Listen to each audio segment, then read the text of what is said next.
Morning, everyone, and thank you for joining us. I'm here today with the Minister of Justice, Mickey Amery, as well as our Minister of Environment, Rebecca Schultz, as well as our Minister of Affordability and Utilities, Nathan Neudorf, in order to talk about our next steps that our government will take to combat the federal government and their net zero electricity regs and the threats that they pose to the livelihoods of Albertans. According to the Alberta Electric System Operator's own analysis, these regulations set an emission limit that is completely unattainable and would make Alberta's electricity system even more expensive, more than 100 times less reliable than the province's supply adequacy standard. In fact, these regulations have caused so much uncertainty and set such absurd timelines that they've killed any hope of private industry bringing on any new, clean and reliable unabated natural gas power generation. Alberta currently relies on natural gas for 75% of its power generation. Without adequate natural gas, our province would be at serious risk of regular brownouts and blackouts during the cold dead of winter through the dog days of summer. But these regulations do not just threaten the reliability of Alberta's electrical grid, they also jeopardize its affordability. Costs would increase by $30 billion, raising electricity prices by 35% for hardworking Albertans. For Alberta families, that means that they would have to pay hundreds of dollars more on their electricity bill each year. That money out of their budget to pay for groceries, to fill up their tank, to drive their kids to hockey practice, or even pay the fees for their kids to play the sports that they love to play. For Alberta businesses, this would mean thousands of dollars more in electricity costs. That's less money to pay for their employees, cover their expenses, and grow their business.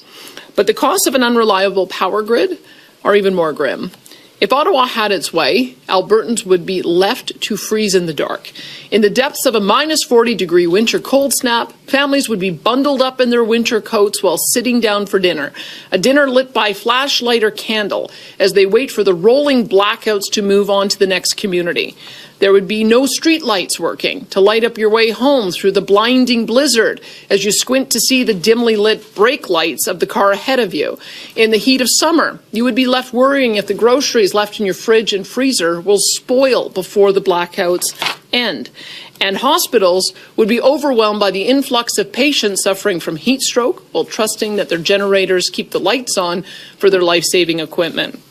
And if you don't believe me, just look at what happened in Spain and Portugal just a few days ago. Protecting the reliability and affordability of our electricity is of utmost concern for our government because this is about protecting the lives and livelihoods of Albertans.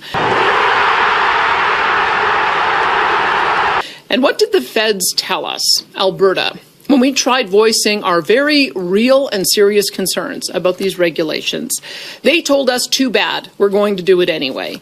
In fact, they refused to work with Alberta or listen to Canadians while developing their net zero electricity regulations. Do they really expect us to just freeze in the dark?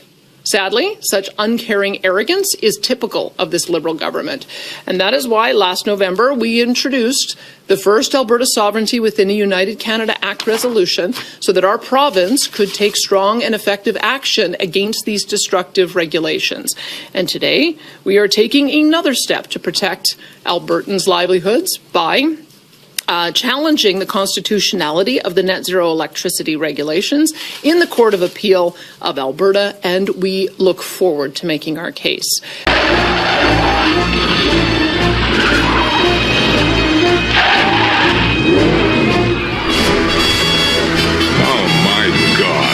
Alberta will no longer tolerate having our livelihoods threatened, our industries targeted, and our resources landlocked by Ottawa. We will not accept their reckless and dangerous policies that will harm our economy, stifle our energy industry, jeopardize the reliability of our electricity grid, and raise electricity prices for Albertans. Prime Minister Mark Carney must immediately commence working with our government to reset the relationship between Ottawa and Alberta with meaningful action rather than hollow rhetoric. We will not sit by quietly. Albertans expect to be treated with fairness and respect, just like any other province in this country. Our government will not blindly accept unconstitutional net zero regulations that put Albertans in harm's way. We will always stand up and fight for our province, and we will not let Albertans freeze in the dark.